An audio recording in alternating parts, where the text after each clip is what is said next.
It gladdens my heart that today we are assembled here to remember a young man whose life was cut short on the first day of February 1974 at the tender age of 29 years. It is noteworthy as we remember Tiro today and as we celebrate him that his life is marked by several monumental milestones. In 1945, the year of his birth, the international community sat down in San Francisco in the United States of America to create the United States Organization. At that time, almost all African countries were under the colonial yoke, except Sierra Leone, Liberia, and Ethiopia. So today we are gathered here to commemorate a young man whose life was cut short in the most brutal manner that any man can die. For the family, the video merely awakens old memories, and perhaps it is a day to mourn again. But the question that one must ask, are men like Tiro to be mourned? And my submission is that such men are never mourned. Such men are celebrated. Such men never die. It is the great Mahatma Gandhi who said several years ago, when he was confronting the colonial powers, that they may torture your body, even take away your life, but they can never kill your ideas. That is why today we are able to say that old soldiers never die. And such a soldier is Abraham Tiro, in whose memory we are here present. We must ask ourselves, however, now that we are celebrating Tiro, did he die in vain? When on that 29th day of April in the year 1972, aged only 27, young men and women in his student council asked him to deliver a speech at the University of the North. He touched things that were way beyond his age. He interrogated his audience on that day. He asked them, this education system that you are giving us, does the world know the differentiation of education? He posed. He asked his audience on that day, in the United States of America, do they have education for the Negroes? Do they have education for the American Indians? Do they have education for the Caucasians? Why is it that in this country we have education for the Bantus? Why is it that we have education for the Caucasians? He posed the question. His audience did not take it kindly. Several years down the line, those questions are valid. Those of us who are familiar with the structures of pernicious regimes such as the apartheid regime may very well say that in the 1990s, you South Africans, with the assistance of the rest of Africa, succeeded in exorcising the ghost of apartheid. But is there a possibility that apartheid is still alive and well in other forms? Is there a possibility that apartheid is still alive and well? Is there a possibility that those desires of Tiro and other comrades in arms has never been met? Is there a possibility that the education that we provide in South Africa is not uniform? Is there a possibility that we still have apartheid in our education, not only in South Africa, but in the rest of Africa? Is there a possibility that we still have apartheid in our hospitals? Is there a possibility? Is there a possibility that we still have apartheid in our public sector? Is there such a possibility? Is there a possibility that we still have apartheid in our economic sector? Is it possible that we never succeeded in exorcising these ghosts? Is there a possibility that indeed Tiro was right in posing the question, do we have a fair deal? Do we have a fair deal for the young men and women who are in Port Elizabeth? Do they have a fair deal? Is there a fair deal for those who are massacred in Marikana? Is there a fair deal for those who are working in the farms in the Western Cape? Is there a fair deal for the blacks who are in the Orange Free State? Is there a fair deal for South Africans several years after Tiro was taken by his maker? In other words, when we are assembled here today, Tiro poses several questions to us. And those questions are not only valid to the South Africans who are here present, those questions are valid to the entire continent of Africa. This continent of Kwame Nkrumah, this continent of Julius Kambarage Nyerere, this continent of Patrice Emery Lumumba, this continent of Modibo Keita of Mali, this continent of Albertina Sisulu, this continent still knows pain. This continent still knows hunger and famine. This continent still knows conflict. This continent still knows discrimination. This continent still knows underdevelopment. This continent is not at ease. And if you want to know that this continent is not at ease, you only have to look at each one of the African countries and pose the question that Tiro posed several years ago. You posed to you, South Africans, do you have a fair deal? Do the men and women who are working in your factories, are they treated fairly? We know you have made some strides, but is that the best you can do? Tiro would ask, do you have a fair deal? If Tiro today were to arise and he were to go to Zimbabwe, he would ask of Robert Gabriel Mugabe, do your people have a fair deal? Tiro would ask. Tiro would go to Mozambique and he would ask in Maputo, do you Mozambicans have a fair deal? And he would move before he goes to other African countries. He would go to Lesotho and Swaziland and ask them, do you have a fair deal? And he would not stop there. He would go to Namibia and ask of the president and the people of Namibia, do you have a fair deal? He would go to Angola and ask them, we know you have oil in Angola. Is it for the benefit of the Angolans or the Portuguese?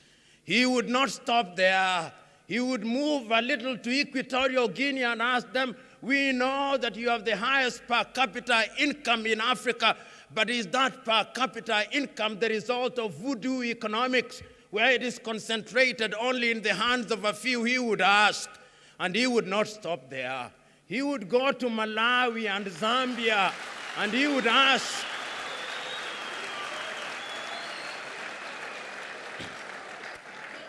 Tiro would not stop there, because on the 29th day of April, the year 1972, he asked, what is the value of education if it is not connected with the rest of Africa? He would not stop there. He would go to the Democratic Republic of Congo and ask of Joseph Kabila, you country whom God has given everything in the world, why are you presiding over a country that is the poorest country in Africa, where rape is alive? And well, he would ask,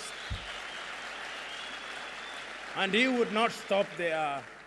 Tiro would go upstairs, and he would go to Tanzania, and would go to Kenya, and he would go to Somalia, and he would go to Ethiopia, and he would go to South Sudan, and he would go to the Sudan, and to Egypt, and to Libya, and Tunisia, and Niger, and Central African Republic, and he would go to Gabon, and he would go to Benin, and to Togo, and to Guinea, and to Guinea-Bissau, and to all the countries, and he would pose the same question. And he would not stop there. He would go to Senegal and Cote d'Ivoire and the Gambia and all the African countries and Sierra Leone and Liberia. And he would not stop there. He would go to Mali and Mauritania and Sahrawi and Morocco, and he would pose the same question. So today, when we are assembled here in the memory of a man such as that, the question that we must pose to ourselves: are we children of a lesser God that, endowed with the resources that we have, the dreams of Abraham Tiro have never been satisfied? What will we tell Tiro? You served in the SRC with Tiro. What will you tell him? When his torch was extinguished, have you carried the torch with dignity? You members of his family who lose him and miss him the most, have you kept his torch alive and well? You who knew him through history, have you kept his spirit alive? You who loved him, what are you doing to keep the agenda? How many Tiros have been born? Because Tiro never died. Because all soldiers never died. Is his spirit alive and well? Are we doing something about our education that will make Tiro proud? Or we have schools and we are miseducated in those schools? We have hostels, but are they accessible to all of us? We have farms, but do we eat what we deserve? We have young men and women who want to be engaged in gainful employment. Is it possible that the monster of corruption is standing in the way of Abraham Tiro? Is there a possibility that while Tiro tells us to be warriors for truth, we have made lies and greed our creed? Is it possible that we are giving away our resources for which Tiro died at age 29? Is it possible that we are welcoming visitors in our country whose only desire is to devour us?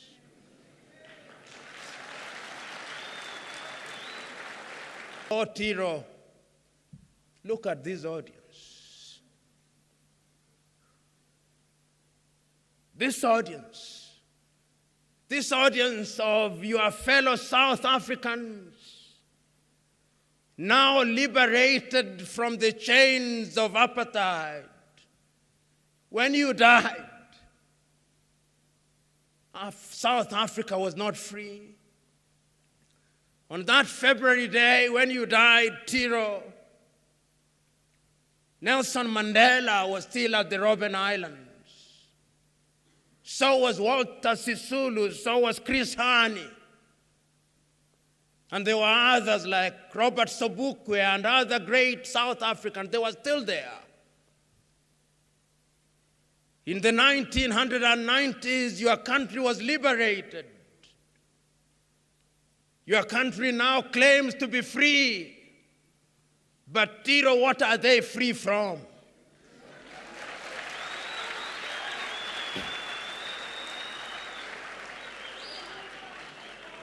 Tiro, is it possible that they are free from the chains and the yoke of apartheid, but they have been imprisoned by something else? And if it is true that they have been imprisoned by something else, what is that thing else? Is it their leaders or themselves? Is it possible, Tiro, today that we have all sinned and fallen short of the glory of both man and God, and that we are all in equal guilt? If that is true, is this not the day, therefore, that your Spirit must descend upon us? That we must see the things that as a 29-year-old you saw when elders could not see? Is it possible that you came long before your time and the gods had to call you back? But is it possible that your message is now so relevant that you must not only impact upon South Africa, but upon Africa? We are assembled here to remember you, Tiro. But remembering you, because I'm told your name means remembering. But what do you remember about Tiro? When we leave this assembly, and we have had several assemblies in memory of Tiro Abraham, are they mere annual jamborees? Or there is something beyond the jamborees? Is this another fifth jamboree to remind ourselves of Tiro? To behold via a documentary how he lived without more? Or this is a day to re-energize ourselves? I'm submitting to us that this is a day to re-energize ourselves. I'm submitting to us that if we are to give meaning to Tiro, we must interrogate our country and our continent. We must ask ourselves, what are we doing to create employment for our young men and women that they may not run away to the United States of America and Europe? We must ask ourselves that question. We must ask ourselves, what are we doing to ensure that our young men and women, upon graduation from the universities, have opportunities for employment for those who desire to be employed, and opportunities for creativity and innovation for those who desire to create and innovate? Tiro, we must remind ourselves that there are three ways of being at the dinner table. You can be at the dinner table as a diner, as a waiter of food to be eaten. Africans have been at the dinner table as food for too long. Time has come that we must sit at the dinner table of civilization as diners. Tiro, we must remind ourselves that time has come that when our leaders are invited to international gatherings, they are not there merely for photo sessions, but as true participants in the agenda of determining what the world is all about. We are not children of a lesser God. We are not children of a lesser God. But we must also remind ourselves that we must apply effort in the things that require effort. We must not be persuaded, or we must not allow ourselves to persuade ourselves that without any effort on our part, we can get the things that we desire without work. We must work. There is no voodoo economics. There is no abracadabra and lo and behold, rabbits coming out of hats. We must remember that the divine instruction was, by the sweat of thy brow. Tiro, we are saying that time has come for Africans to liberate themselves. And I have a report to give to you, Tiro, on this 5th anniversary on which we remember you. There are countries that are beginning to move in a useful direction. Even your own South Africa, despite and in spite all the problems they have, they are still the largest economy in Africa. They are moving in some direction. Our only prayer is that they must continue moving forward, even if the pace is slow. Your country is not in a bad place. So, Tiro, today, when we remember you, you who are born and died young, when we remember you You who are born and died violently, you died a good death.